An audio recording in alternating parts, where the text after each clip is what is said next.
What's up, guys? This is Dr. McFarland, and I am finally getting to my live stream after a long, rainy day here in Nashville, Tennessee.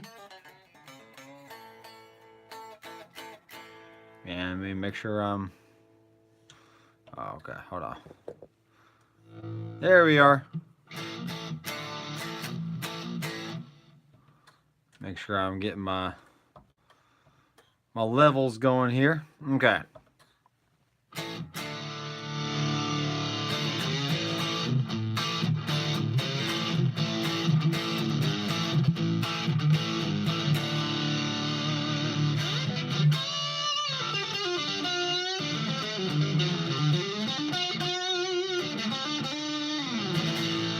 Alright. I like playing licks in different keys and not mashing them together. It doesn't make sense. Alright, anyway. I made a post a little bit earlier today about, hey, what do you guys want to see? One guy was saying, hey, make a dual rig. So that's kind of what I did last week. So let me just review that real fast. And so that will answer his question. So what I've done here is I've gone through, added all the effects and amps I need in there. I went to hardware assign and I made my different scenes. All right, go back to last week's video for that. You can see that I have a Fender 64 Black Lux. It's a Vibrolux basically, plugged into the Vibe channel. And I got the volume kind of halfway up so it stays kind of clean. Maybe it stays clean. Oh, my volume was down, sorry.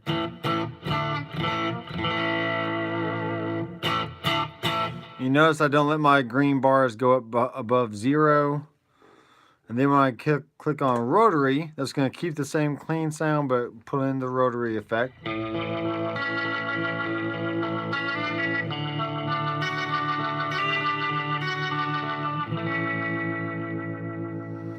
All right, and you can make that be whatever you want. You don't have to have rotary. You can have a tremolo or whatever. And here's a crunch from the M2 lead amp, and the drive is down because there's so much gain in the amp, you really don't need a lot of drive in there. What's up, Greg?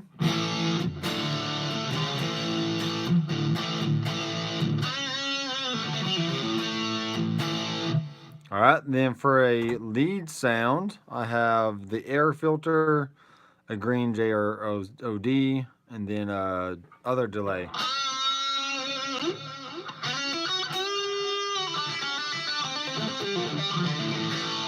Yeah. And then when we click over here, we're back to our clean sound. So I am using my Reverend Jetstream with 3 P90 pickups. And I did see a few Stevie Ray Vaughan style tones, a Robin Ford suggestion, which I'm not really familiar with Robin Ford. I need to listen to his music a little bit more. I know he has that Dumble kind of sound, but I don't really know what Dumble sound means. I mean, what's the characteristic of a Dumble? You know, is it an amp that's on the edge of breakup all the time, or does it have a good clean sound, or is it just a fatter sound? I don't know. I don't know how all that works. So let me check. Okay. All right. So I need to go over here to my viewer suggested rig, which we have 35 rigs in there so far. We're really banging them out here. So this was another brick in the wall. All right, so what I'm going to do,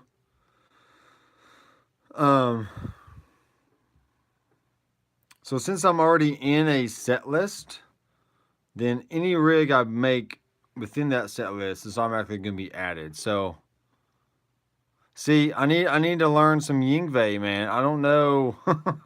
I need to listen to some of these records that you're suggesting, or at least beforehand. You know, if you can message me like earlier in the day or maybe a few days beforehand, so I can take some time and go and listen to all that, then that's what I'll do. But I did see some reviews of the new Marshall JCM 800, and they call it like a classic amp or the standard class. I don't know what they're calling it, but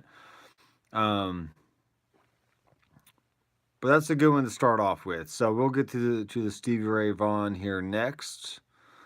But let's look at a plexi. There's a few different variations in here. We got a plexi 100 watt, and then there's the plexiglass Very, which is kind of referring to like a modded kind of sound. Okay, no parole from rock and roll. All right, I'm gonna do it just for you there. And I'm not going to go with a 2x12 silver cone. I'm going to use the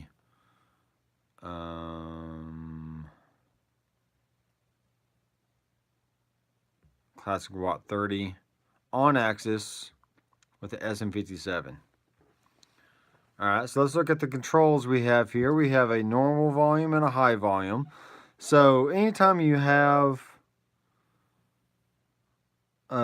some of these amps are going to have like your 4 inputs on the right side of the amplifier, and when you see them using a small patch cable to jump from one, maybe from the output of, you know, normal channel going into the input of the other one and vice versa, you're basically just jumping channels, so that way you're cascading the sounds there. So let me turn down the normal volume and see what it sounds like with the high volume here. Alright, so we already got plenty of gain. And I'm going to always check my output.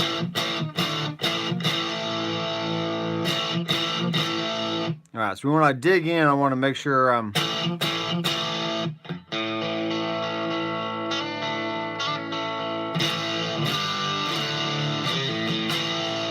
So for me, I always check my green bars when I'm digging in.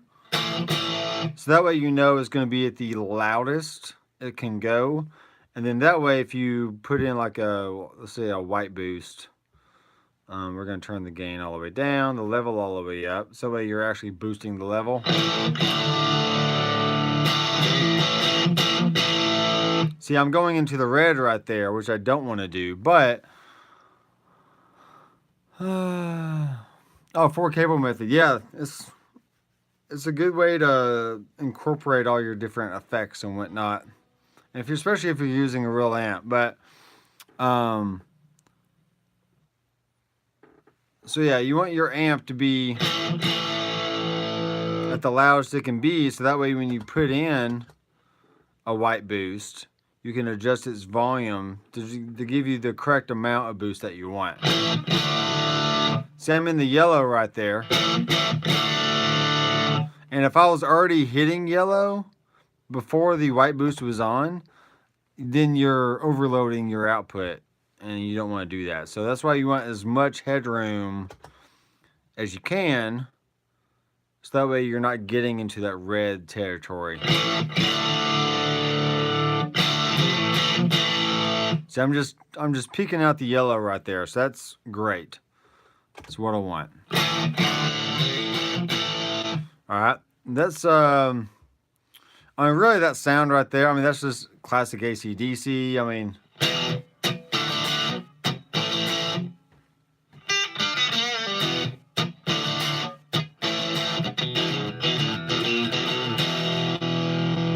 you know, just take a Marshall, crank it up, and you really can't go wrong. So let's see what the normal channel sounds like here, about the same spot.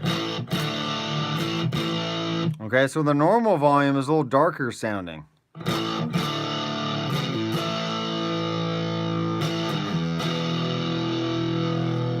And then when I add in the high volume, it's going to kind of marry the dark and the bright together. So you can kind of tweak a little bit from there. And I hadn't even touched the treble, bass, and mids yet. I'm just kind of tweaking the tonality by adjusting the normal and high volume. So a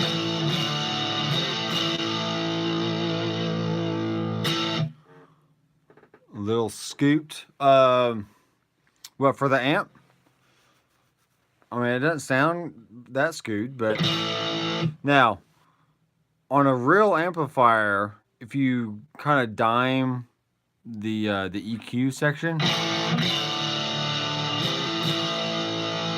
it's just a way you can get more gain out of the amp. I think the bass response is pretty good for this one.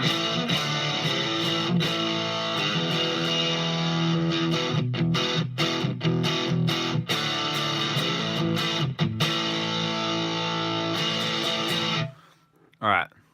What up, Rodney? All right, so let's dime the volumes on here and see what happens now.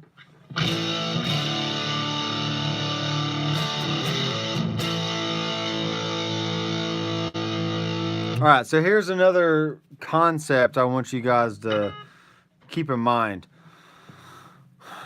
With amplifiers, you can only add so much gain until there is so much compression happening that you're really not, it's kind of like the law of diminishing returns, okay? You can add so much gain that it's just going to become just this thick mess. There's not going to be a lot of clarity to the sound.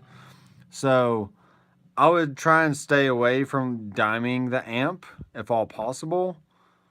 So that way there's a little bit of wiggle room there. That's probably too much. Just keep it around 50%. All right, so let's see how low we can go until we start hearing a difference.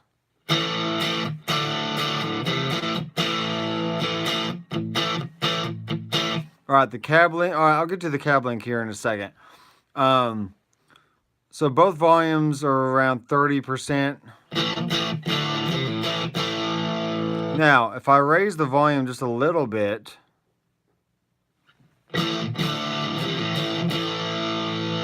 okay, around the 50% mark, to my ears, that's where the gain starts kind of clipping too much. And anything beyond that, you're not adding much gain to the sound. You might be adding like bass or something, but really not. You're not adding a lot of tone from the amp. So you can do the same thing with pedals too. Experiment with the gain knobs on your pedals and find that sweep in the knob to where you start off with like a low gain sound, then you start turning it up. When you start reaching that point to where it's just like, all right, that's all the gain it's really gonna have, and there's really no point in turning it up any farther, because you're just gonna be you're not gonna get any clarity out of that. So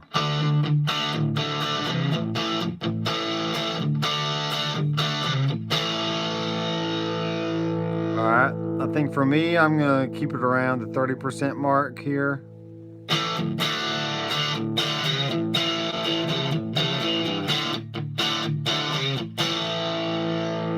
All right, so now with that said, let's add in a JRC, which is basically a tube screamer.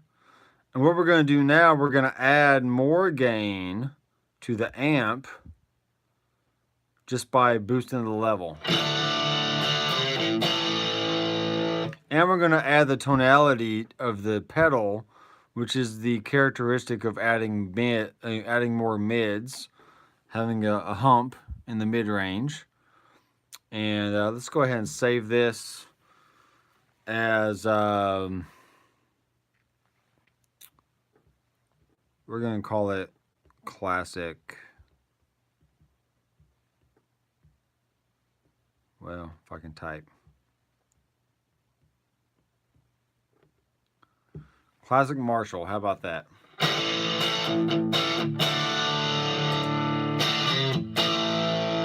Okay, so there's our bass gain tone.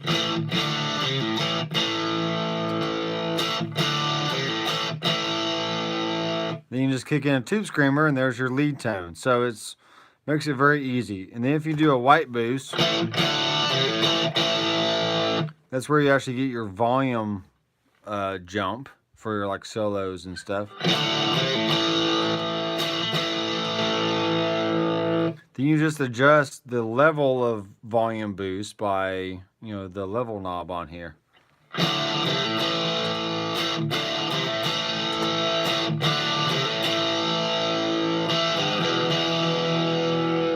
All right, I like that. Let's go to hardware assign and get rid of the amp and the cab because we don't need that. Let's put the JRC and the white boost in there. And notice I always keep my cab at the end of the chain. The reason why I do that is I'm kind of treating the area in between the amp and the cab as my effects loop. So I always put my boost pedal in the effects loop as well as any kind of delay and reverb. All right, so let's go with the tape echo. And we'll bring the mix of that down pretty low. Maybe we even bring the feedback up.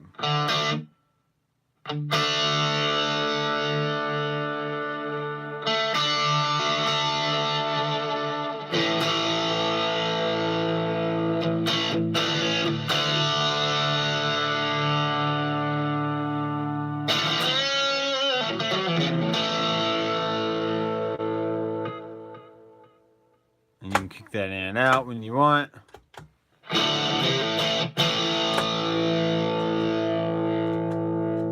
on. Okay. You might want to adjust some parameters to your personal taste. Maybe turn down the wow. You know, adding head tilt just kind of adds to the degradation of the signal. And then, I mean, you really don't need tons of reverb on here if you want to do like classic rock stuff, but you can.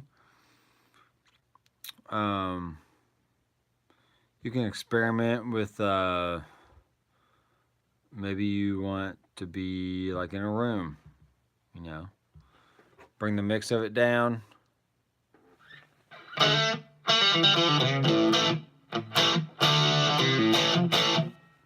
Okay, so now you're in a room. Instead of being totally dry, like this, you can have a little room sound. Okay, it's just barely there. The mix isn't that very loud. You can start bringing it up a little bit.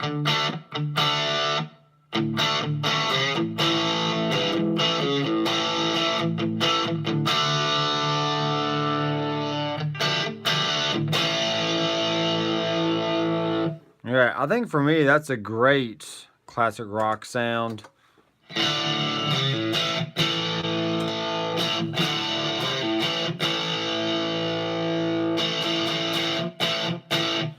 Okay, I think another guy was saying like, hey, why don't you have it to where you can use like pedals or something. I think it's mainly referring to like the dual amp kind of thing, but I think for me, I mean, sometimes a pedal can act like a second channel of an amp. So I've been really using the DC distort a lot lately, bringing down the gain, you know, just the taste. So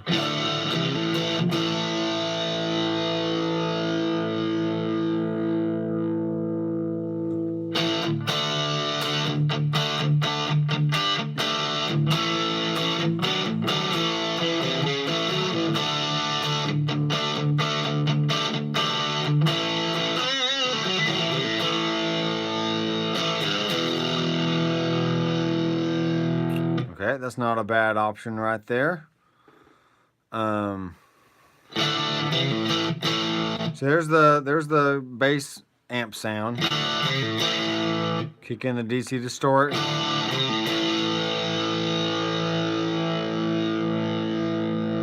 up the volume a little bit there.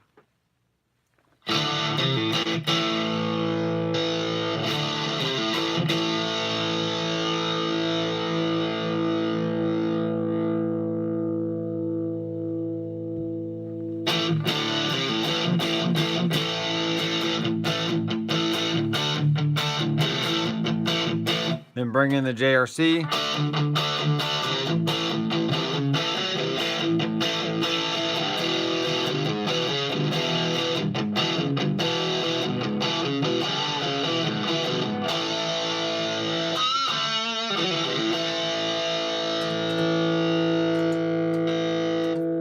Alright, that should give you plenty of overdrive options. Now let me check the comments real fast. Alright, so let's go over the cab link. And I'll show you how this works real fast. So if we put in a new rig, I'm going to say amp. And let's go to a, I know Stevie Ray Vaughan used a super reverb sometimes. Alright, so you can see in the model window, we have a cab link, okay? So if we have it on, let's do this again. So amp, super reverb. See, the cab link was on at that point, so it brought in the appropriate cabinet that would have been used with that amp. So this is a super reverb, so they naturally have a 4x10 speaker configuration. And then this one came up with a dynamic 421, which is the Sennheiser MD 421. But you can go back and you can change that to whatever mic that you want. And in the last few months, I've really grown to like just the stock cabs. I don't know if I can probably blame it on Tracy Guns maybe or something, but once I started really, tuning my ear to how they sound, I was like, you know what, they actually sound pretty good, and I'm not going to worry about, buying impulse responses or whatever else. So, though I have bought impulse responses, don't get me wrong, there's nothing wrong with that.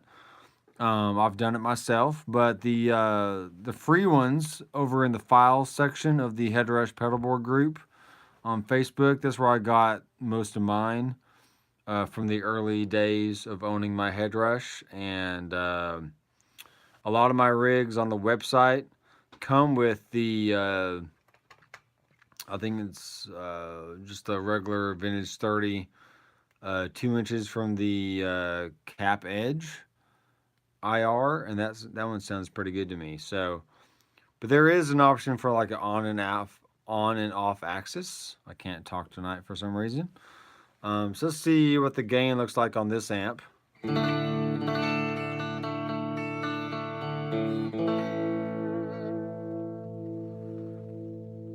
right, and I'm actually gonna change the microphone here.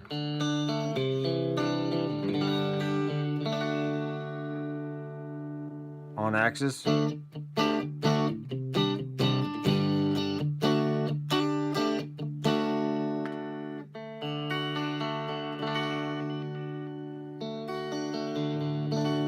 So with my Jetstream 390, I basically have like a 5-way switch, so I can get those Strat kind of sounds. Okay. Let's try a different microphone. Let's do a 414. All right, not bad. I want you to get used to, if the sound isn't right to your ears, then just start adjusting the amp. Then at that point you can adjust, you can start adding pedals and whatever else. But try to get a good amp sound first.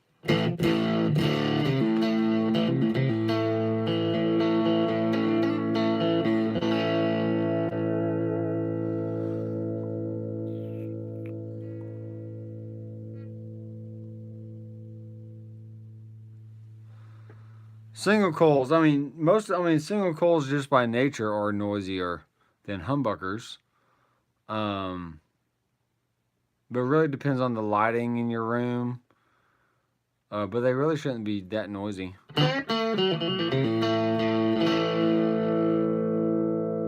I'm still on the search for a good microphone here.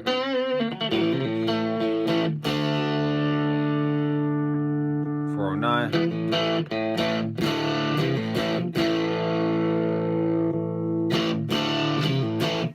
There you go. SM57. Can't beat it. Can't beat it.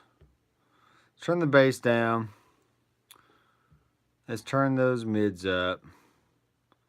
Now with super reverbs or anything that has a higher headroom, you're going to have to raise the volume up a little bit more to start hearing the early breakup kind of sound.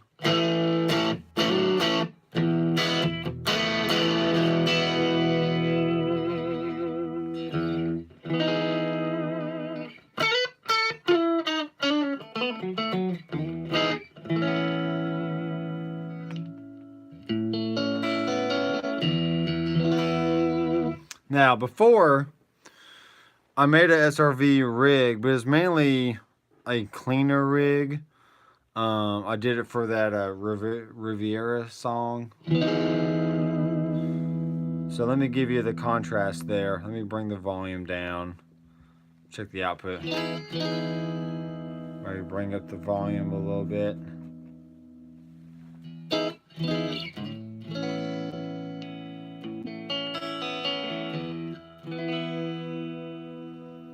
Bring the bass back up. Let's warm it up a little bit. Bring the mids down.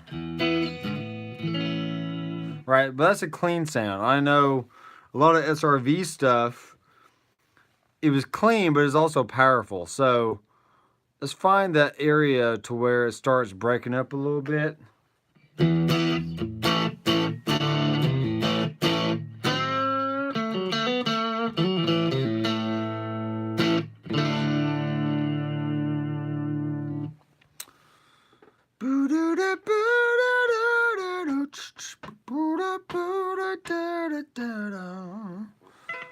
Okay, I'm trying to think of some of his songs. So once again, I'm going to put the tube screamer in there. Adjust the volume, the taste, not a lot of drive. Jeez.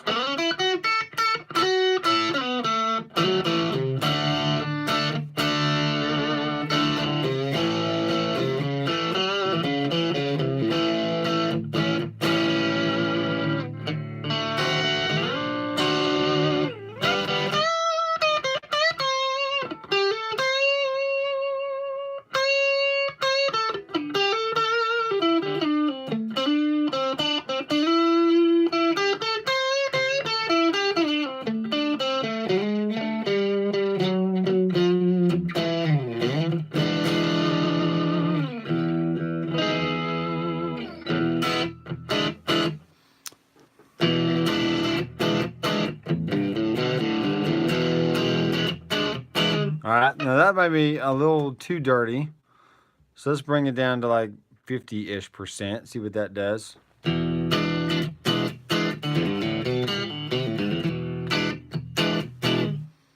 Okay. We got plenty of output there.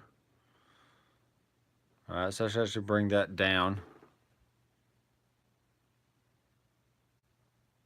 Tweet around. Well, once you kind of get the concepts in your head about how different amps work, then you won't really be fiddling around that much, or as much. You can just kind of go straight to an amp and whatever. But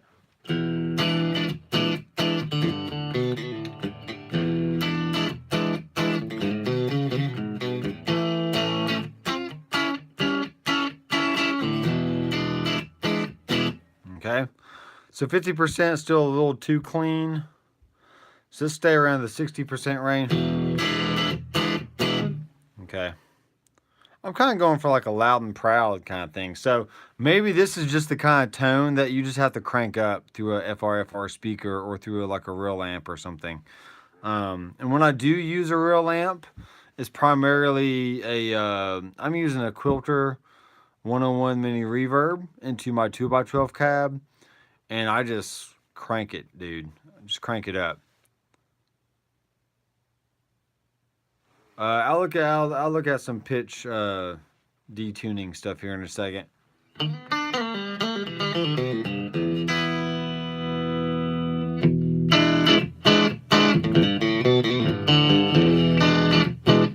All right, that already sounds a little bit better just by me turning up the volume. Because a lot of these tones, I mean, you just can't. Yes, we have a volume knob right here as the master. Yeah, the whammy. Okay, I'll show the whammy here in a second. So we got our master volume here, but if we have it down to like 3, you know, it's kind of hard to hear. You know, it's hard to hear what the actual tone sounds like.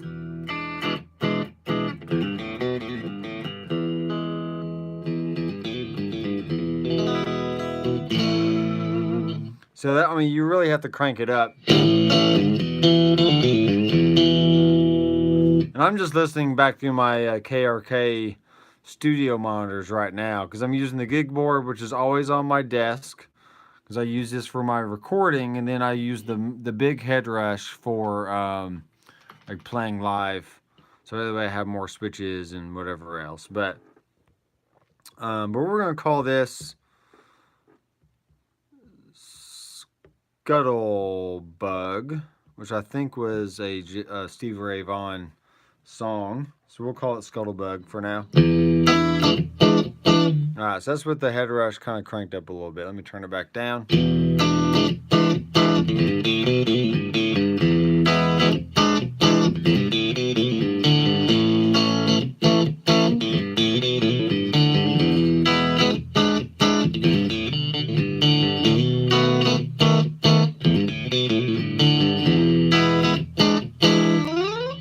Maybe hello lamb. Alright, now if we take the JRC and we can kick that in and out.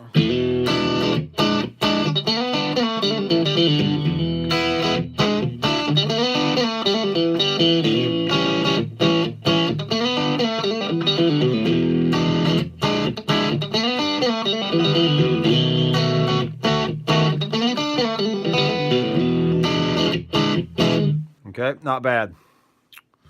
I like it. Let's do the bass down a little bit. Let's turn those mids up. I'm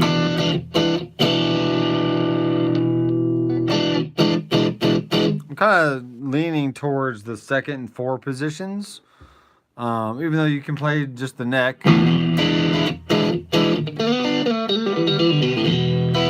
Or just the bridge.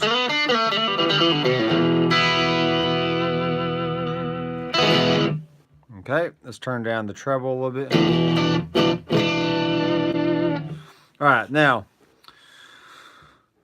I know in some songs he'll put on a rotary. Let's just do something like that. Amp cabinet. What? All right, we're going to turn the mix of it down. The balance is either the horn or the speaker, so you can make the balance of that.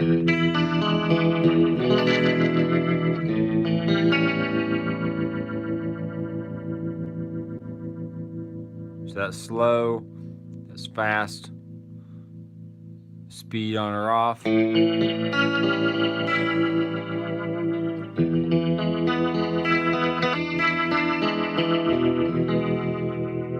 So that sounds pretty good.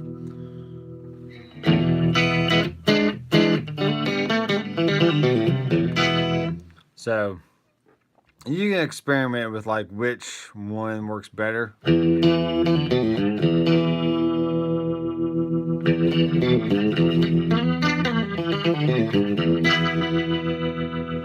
maybe the 120 sounds better. Or maybe the foam drum. Or the rover.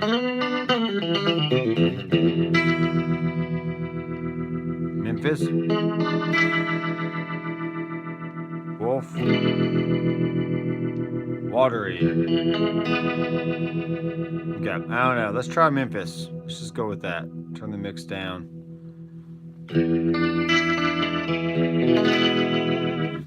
Alright, that's good. And then let's put in a let's make this sound like we're in a decent sized room here. And there's a lot of early reflection kind of stuff. Let's just say he's playing in a theater. We'll turn that mix down. Turn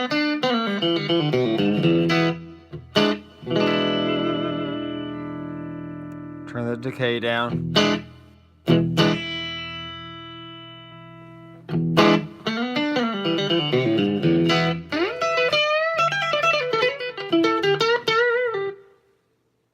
Okay, not bad.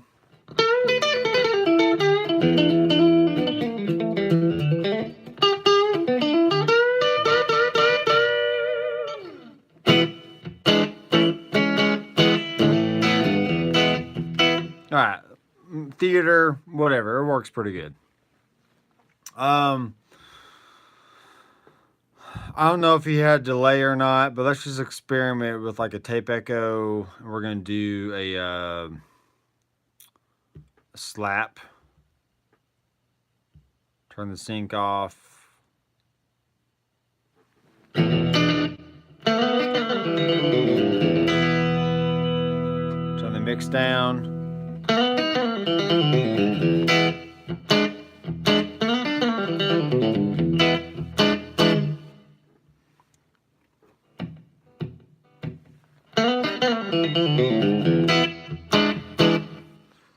Alright, not bad. And we're going to go to hardware sign. We're going to flip these around. And alright, that's pretty good.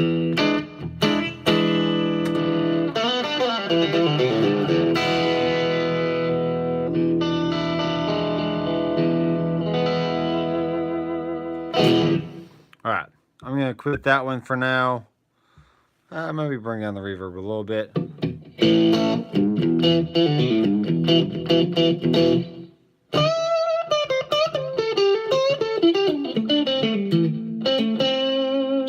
Now, the key to sounding like Stevie Ray Vaughan is to actually be Stevie Ray Vaughan. So, a lot of his sound was the way he played.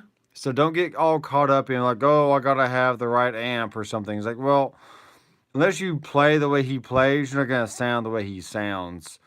So I would just pick any Fender amp if you want. Just make sure it's kind of on the edge of breakup. It's still fairly clean. And then just crank it up through a FRFR speaker or the effects return of a real amp. And that's how you get to that sound. So, Jan, what are you trying to say there with the S?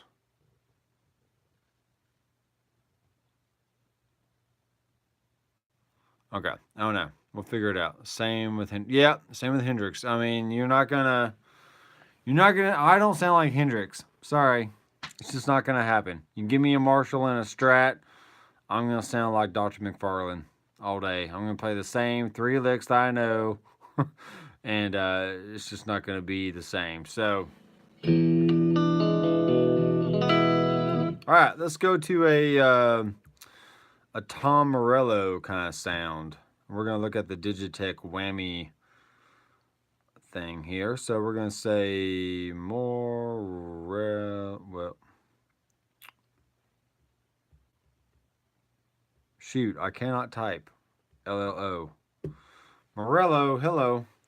Now, I have no idea what amp he uses.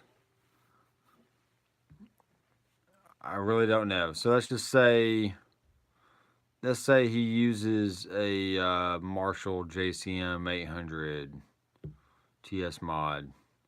Now notice the cab link was on, so it brought in the classic 30 watt, which is basically a vintage 30. We'll put a 57 on the cab on axis. And I'm a little loud. But notice my green bars I'm really digging in, and they're peaking out at 2 or 3 bars below 0. Yeah, I'm thinking Marshall 800. So now, if we go to expression and go down to wham, hello, there's your whammy. Let me shoot. Where's my cable?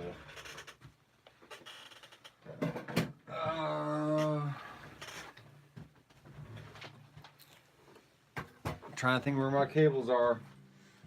I need my stereo cable, which is not down here. All right, give me a second. I think it's in my bag over here.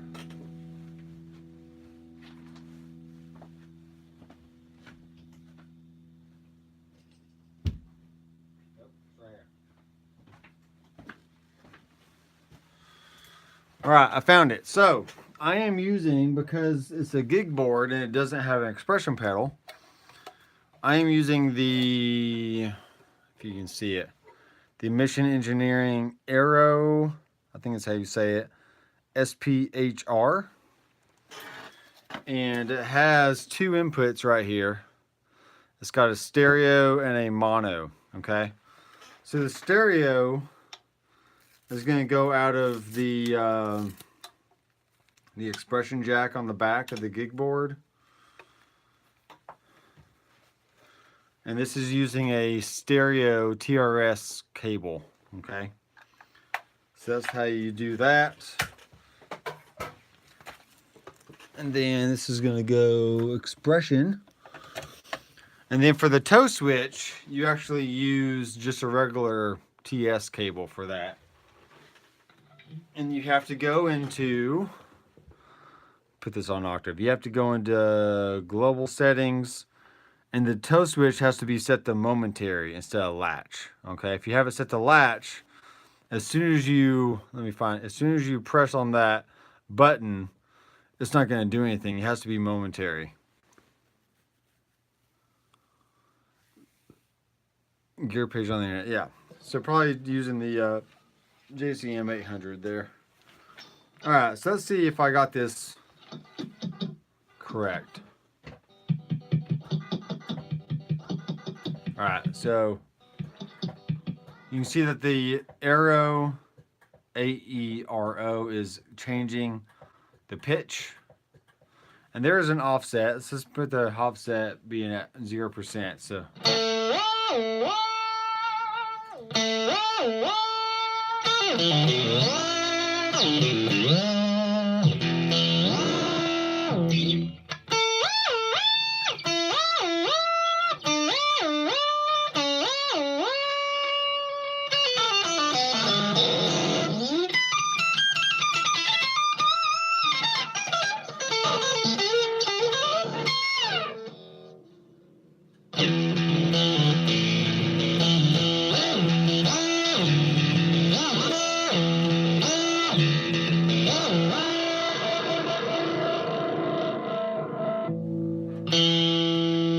Alright, so the offset is going to give it less of the effect. Maybe.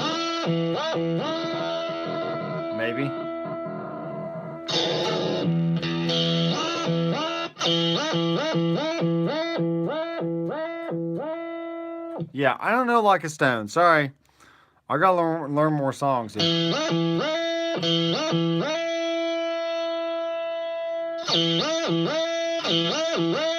Alright, if we do the 2 octaves.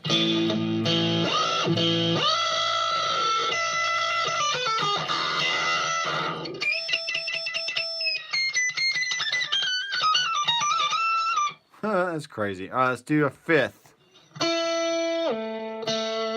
So here's the A.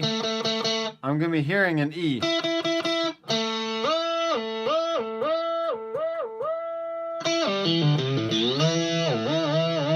I'm using the Mission Engineering Aero SPHR. It's the 25 pot version, so it works with the Headrush. There are other pedals. I have a Line 6 It's called an L6 from Mission Engineering and is meant to be used with Line 6 products. But the Arrow SPHR is meant to be used with the Headrush products because of the difference in potentiometers. Yeah, you can do this with the full board. There's no difference. Take my money. Yeah, take it. All right, here's do an octave down.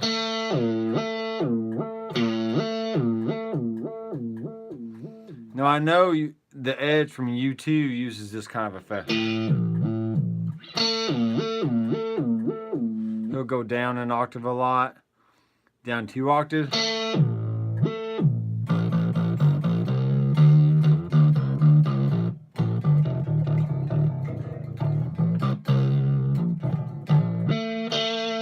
Okay, that's cool. Let's try the dive.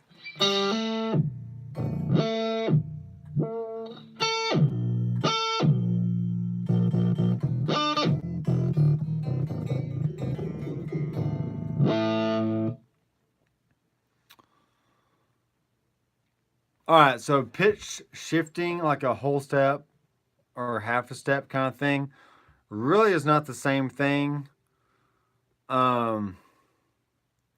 It's not going to give you, like, I can't choose like a second. Like, here's a second down. All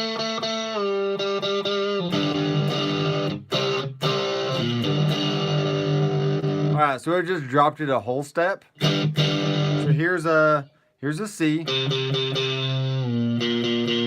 And it went down to B flat.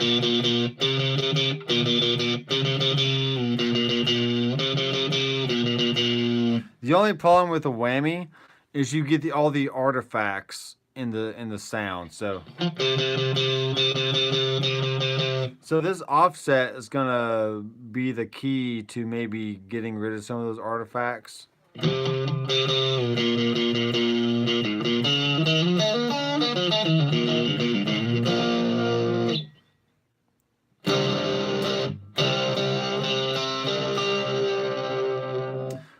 Another thing with the whammy, it is not polyphonic, and that's really what you want with like a detune pedal, is a polyphonic pedal. Because when you play a full chord,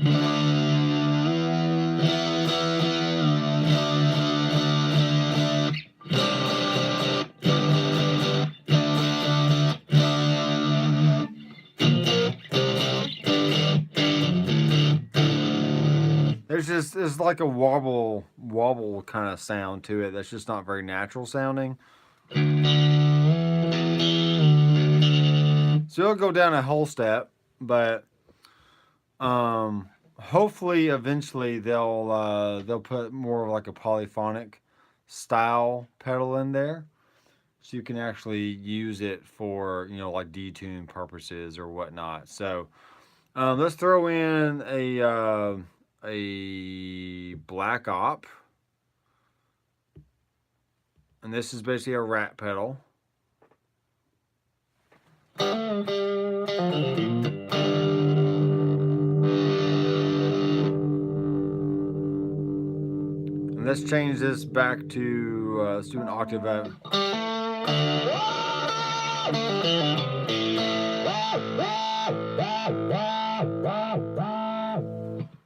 Okay, and there's all kinds of different options here. We'll throw a delay in there. I will try and learn some like, you know, like a Stone and some other. All right, what was the name of the band that he was in with Chris? I'm drawing a blank. I'm sorry. I'm sorry. Shoot, it's right on the tip of my tongue. Soundgarden, yeah, but Tom Morello was not in Soundgarden. He joined up with Chris.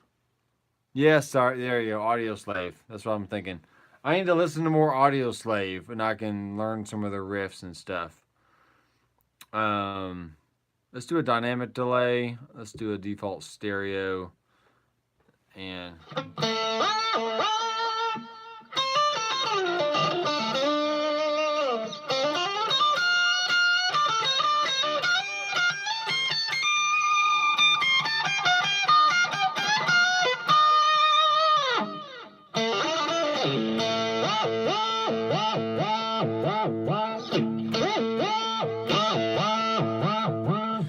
That's just too fun. You can go all night doing that.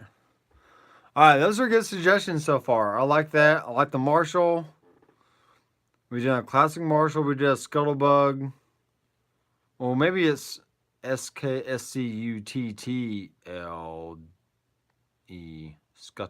Scuttlebug. I don't know. We'll keep it like that. We did a Morello kind of sound.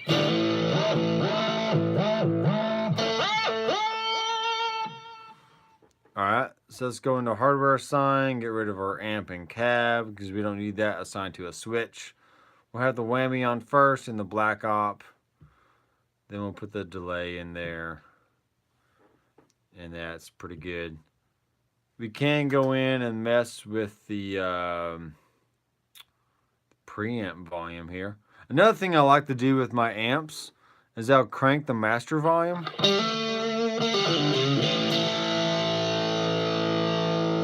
And then I'll adjust the preamp gain.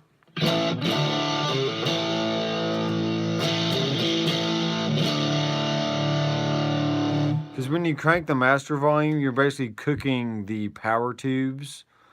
And I like power tube distortion over preamp distortion.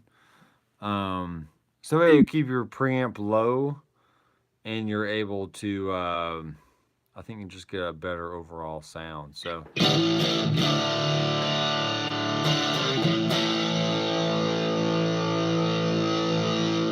Like I said before, once you start getting into a certain range of the preamp, you're really not getting that much more gain. You're just adding more noise. So just kind of...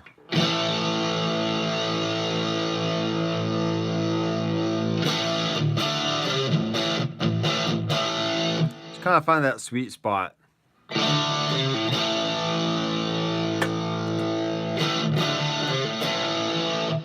You notice that when I kick in my black op, the sound doesn't really change at all because you can't really add that much more gain to what the to what the amp already has.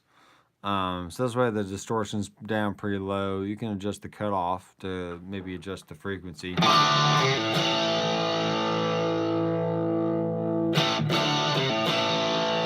Alright, now I was experimenting with the Tri-Fuzz the other day. I found a fairly decent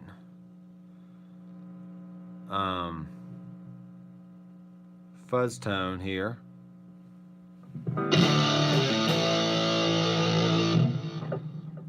It's not bad.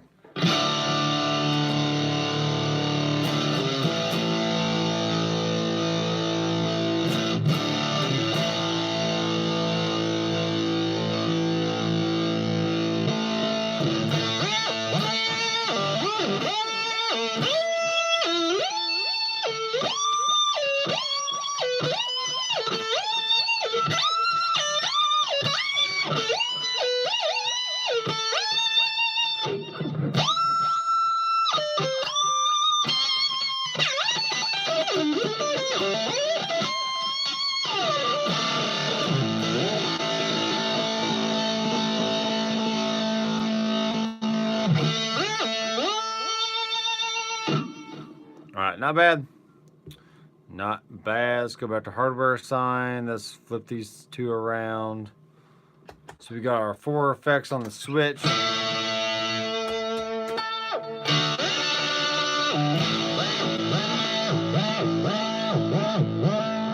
Now, you can watch this. You can make it to where it's, oh well, maybe you can't do it. I know on the bigger version, you can do this. You can make it be latch. Yeah, you can make it latch to where you can just hold the button and it'll, you can turn it on and off. But with the GIGBOARD, it's only toggle. So that's slightly disappointing. Alright, they might have to figure that out on the next update for this thing.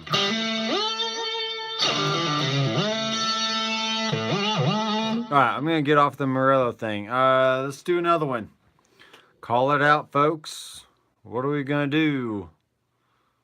What are we going to do? I am plucking the Reverend Jetstream with the 3 P90s. And I think I just saw something here. Yeah, Black Hole Sun. I got that rig. That's on. You can get that on my website. That should be viewer suggested Headrush rigs number 1 or 2 or 4, something like that. I can't remember. I did see somebody asking about how to assign effects to a foot switch. That really needs to be its own video. But in our case, let's just do like an ambient rig. It didn't have to be anything special here. Let's just do a Princeton reverb. And with these amps, it only had a volume knob on it. So the higher you raise that up, the more volume you're going to get. And you can kind of find that sweet spot between clean and crunch. And then you'll want to go in and check your output there. So all right, so let's just say, for example, that we want to have, we're going to go full on ambient with this thing. So let's do a reverb. Let's make it a church. We're gonna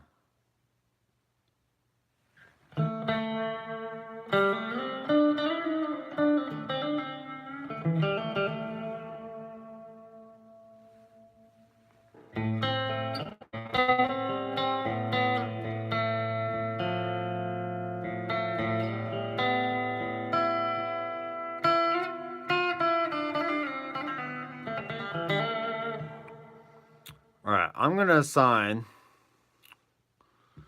some more stuff here. Let's do a dynamic delay. Let's do stereo. And let's make the sync on here. Turn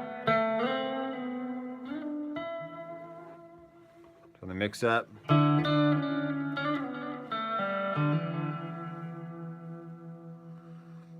And we're going to do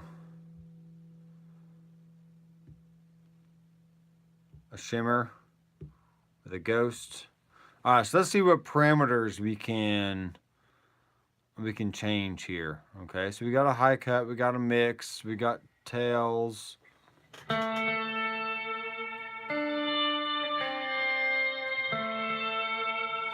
right, so let's see.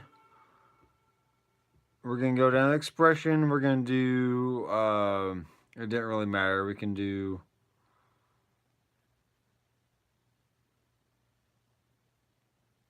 we can just do volume. We're gonna do default expression. Okay, we're not gonna do a default linear. We're gonna do an expression pedal. And all right, so right now it's set to volume, but we want to make it something different. So we're going to go to hardware assign. And see, right now it's set to volume, but let's unassign that. And we're going to go to shimmer. And we're going to assign it to the interval. Okay. And then we can do the range of that, but let's just make it 100% or.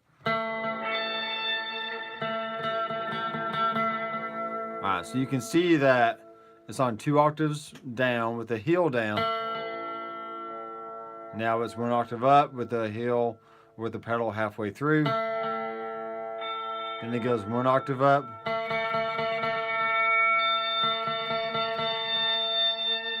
Then it goes 2 octaves up. So you can really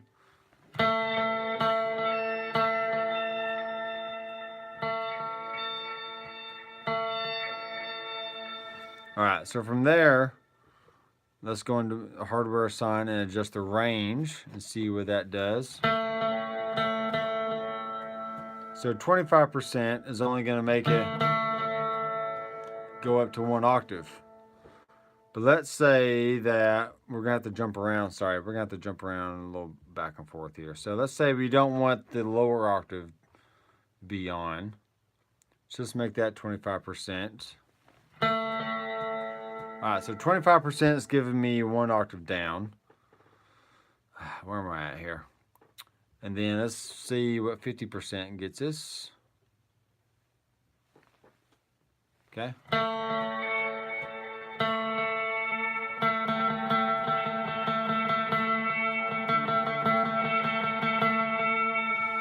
Okay, not bad.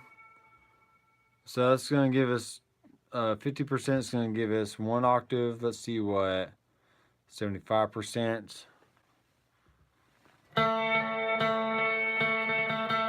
Alright, so still 1 octave. And then 100% is going to give us the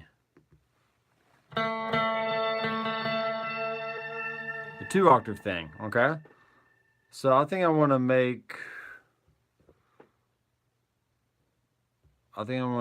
this 50% so it stays at the 1 octave. We're going to call Ambient Glass. Why not? So now we're going to go between the 1% and the 2%. Okay, but we're not done yet, so we can add more stuff. So now we're going to go in and say, all right, I'm going to add in, we're going to add in another delay. I don't know, warm.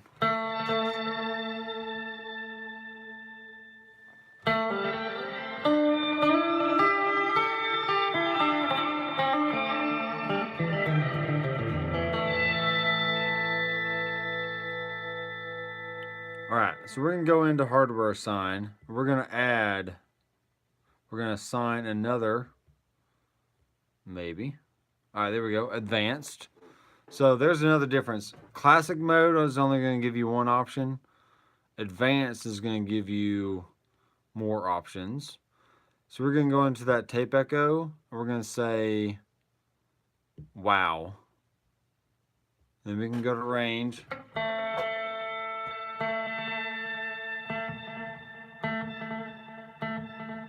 Alright, so you can hear it's giving it more wow there. We can go into air reverb, and we can say time.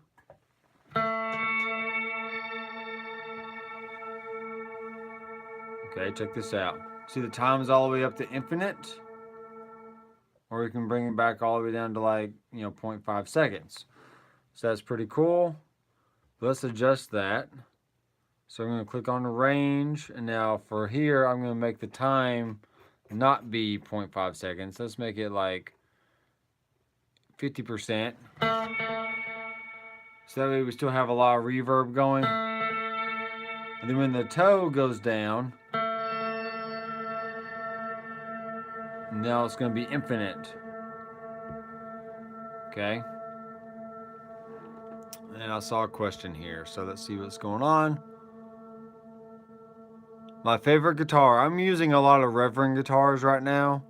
They're just very solid sounding and feel, playability, everything. Just sounds great. So I like that one.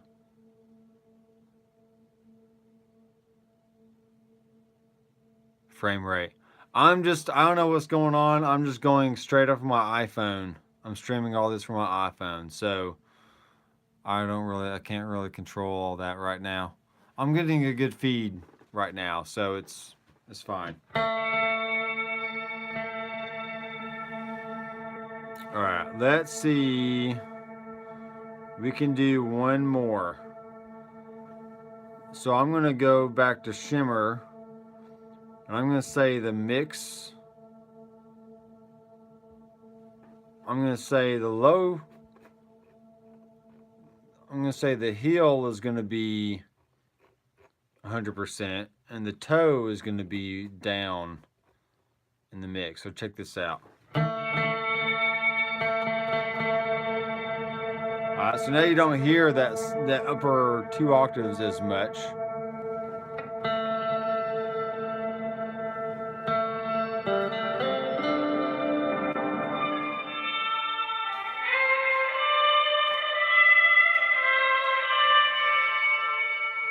Alright, let's see what it's doing there.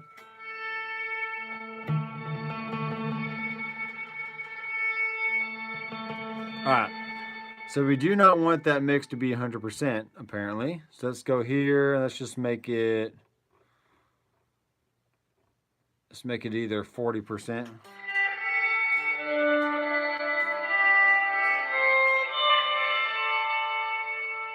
Alright, we just screwed something up. Alright, there we go.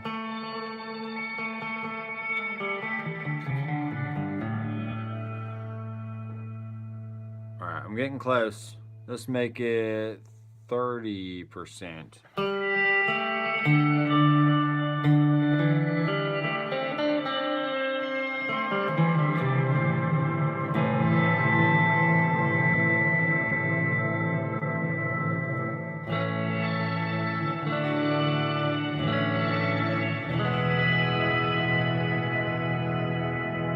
Alright, so that's how you can use one expression pedal to assign up to 4 different slots to control. And that's only for A. If you want it to be on B, now you can have like 4 more stuff that you can do. So I think it's pretty cool. Pretty cool, man. And then if you go in, let's say we add a compressor, dynamics, dynamic comp, default. I usually bring my threshold down about 30%. Or sorry, negative 33 dB.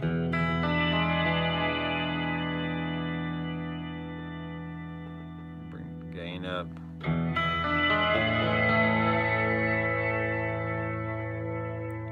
Then let's add in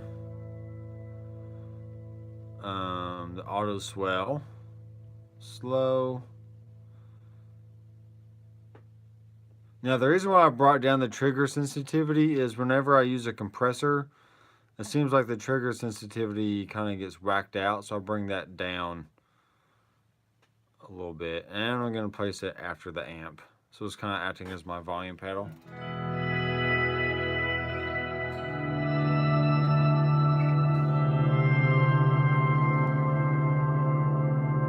Alright, hardware assign. I don't want the amp cab in there.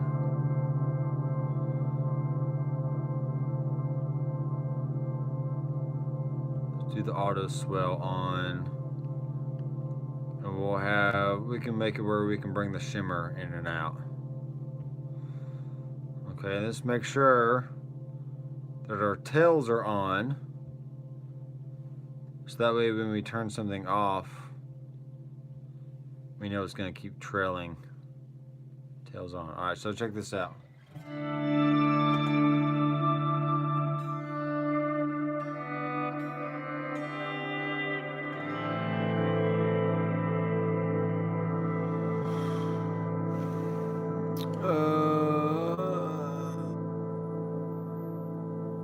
I don't know what COX is, but anyway.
And the reverb is on infinite. Woo. Okay, let's go ahead and adjust that. We might not want it to be on infinite. Maybe not. How about that?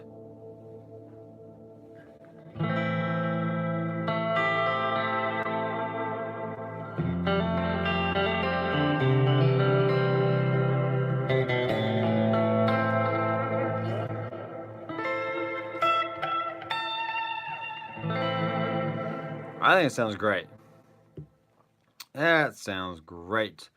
And yes, Jim, I think my wife would agree that Headrush should probably compensate me a little bit. But that's not why I do it. I came from a background of owning 25 different amplifiers and pretty much buying every pedal on the market. It seems like I literally haven't bought every pedal on the market, but I've owned Wampler, I've owned TRUETONE, I've owned Earthquaker Devices, Boss. Obviously, you know, everyone owns Boss at some point or another. Electro Harmonics, I bought a lot of pedals of, and once I've gone digital in the last few years, there's really no going back for me. I mean, there's no point in me having individual pedals, but I can just have everything on a touchscreen, and there's all my sounds, and I can call up any rig that I want and think of a sound and literally build it in a matter of either seconds or minutes just by tweaking some stuff. I mean, it's just a no-brainer for me. Never going back to real amps and pedals. Now I do have a real amp. I do have a Quilter. I got 2 Quilter amps. So that's kind of supplying that need if I ever want it. But for the most part, if I'm playing live, it's gonna be the Headrush straight into the soundboard. Bam. There you go. Sometimes when I'm playing at church, I'll bring my Headrush FRFR speaker, and I'll use that as basically like a foldback monitor or my own personal monitor, so I can control how loud the drums are, and I can listen to all the other players on the stage through my own personal mix. I don't have to wear headphones, but I'm in a situation where I don't have to. You know, we're not competing for like stage volume or something, so I don't have to use headphones if I don't want to. But there's that. And for the record, I do think the new 108 speakers look amazing. I love the size of them, and if I had at least one, I'd be a happy camper. Because I'm always looking for like smaller and like more portable options. So if you're wondering about, hey, should I buy the 108 or the 112, you know, the full size FRFR speaker, I mean, both of them are going to sound pretty much the same. It just depends on how small do you want to go, right? This is my personal thoughts on it. And another thing, I'm gonna go on a small rant here. When someone asks if a 2,000 watt speaker can keep up with a drummer, I'm like, I just want to slap my head and be like, come on, guys. Yes, a 2,000 watt, even with RMS, you know, 2,000 watt RMS speaker is going to blow the head off of a drummer. So don't worry about if these Headrush speakers are going to compete in like a band situation or like a practice situation or a live gig situation. They are going to crank. They are going to sound amazing, and you are going to be heard over anything that you need to. Okay, so don't worry about if it's going to compete with a drummer or not, because it will. And your drummer's going to be like, dude, turn it down, man. I can't hear my drums. It's like, oh, sorry, I was just playing through my Headrush speaker over here. So now, should you be louder than the drummer? Not necessarily. You need to be up loud enough to where you can hear yourself, but the goal of playing in a band is so you can all blend in together. So don't be one of those guys that, oh, you have to be heard over everybody else. No, get the amp or speaker in a position where you can hear yourself and also hear other players around you, because that's the whole point of being in a band, is playing together. So yeah, dude, whether you got the 12 or the 8, it really doesn't matter. They're both going to sound great. I have a stereo pair of the 12s right now. I don't use them because I don't play out a whole lot. But like I said, I'll take one of them to church, and if I need it for, video demonstrations, then that's what I'll use it for. But I think in that regard, I would like the 108 more because it's smaller, and I just don't need the bigger speakers. That's just me. Yeah, if you play like a backing track through the FR speaker, sounds great. It's a great practice tool because you can hear yourself, you can adjust the level of the backing track, and it's great for practicing. It's great for, shoot, if you just want to throw a party and use your FR speaker as your PA system, then you can do that. You can play music through your iPhone straight into the speaker and whatever else. Now, if you want to use a microphone, you have to have at least a small mixing board or something, because these FR speakers do not have preamps in them. They're mainly line level amplifiers. Yeah, I got what you meant there, Jim. Just play the music, plug your phone or iPod or MP3 player straight into the Headrush input, and then you can adjust the volume either from your phone. I would probably turn the volume knob to about 12 o'clock and then just adjust volume from your phone. That seems to be the best way to go. So we have made 1, 2, 3. We made 4 rigs tonight. I think that's pretty good. I don't really have a whole lot else to do other than go learn some more songs. Now, as I leave here, I am going to mention that I do have a tone sculpting course on my website that is available for purchase. And this is not geared towards Headrush owners per se. It's mainly an overall concept course on, hey, if you had a Fender amp, this is how I would set it up, or this is how you can set it up in your own live or band practice situation. But it is using the Headrush to demonstrate all that. So with your price, or with your entry fee, if you will, that is a lifetime access. So you're going to pay one time and just get instant access to everything. I'm going through every single amp. I'm going through every single effect in the GIGBOARD and Headrush pedal board. And eventually I will start getting into artist-specific rigs. That's all available with your one-time purchase. So if that is something that is of interest to you, don't look at the price and be like, oh, why is he charging that much? Well, one, it's lifetime access.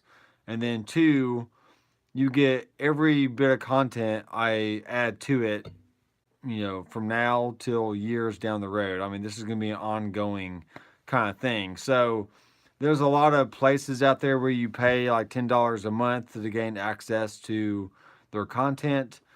And all I'm asking is just like, hey, here's a one-time fee, pay it, and then you've supported me, you've supported my channel, and this allows me to keep making great content for you guys years down the road. So head over to my website, drmcfarlandstudios.com, to gain access to that course. If you click on my courses, or whatever it's called, I think it's called Course Catalog. If you click on that, you'll see the 2 courses I have. The other one is a music theory course, which is basically how music works and how you can apply it to any instrument, not just guitar, but piano, you know, trombone, trumpet, woodwind instruments, violins. I mean, anything. This is teaching you the language of music and how it can be applied to any instrument. So that is priced accordingly. If you were to take like 3 months worth of private lessons from me, it's basically the same price. Actually, has a slight discount, and that is also lifetime access. So you pay one fee, and you get it for life, and you get all updates and upgrades and whatever else comes down the pike. So thanks guys for watching. We've had a good strong viewing tonight of around 7 or 8, which is great. And yeah, I'm gonna listen to some Yngwie stuff, and I'm not gonna play like him, but I'll try to study his tones and see what I can do with that. So thanks guys for watching. Please feel free to send me private messages on suggestions for future you know, live streams, so I can kind of prepare beforehand, because I can't play songs when I'm streaming live, because it's like a copyright violation. So I just need to study up beforehand and then do that. So all right guys, appreciate you, love all you guys, and I will see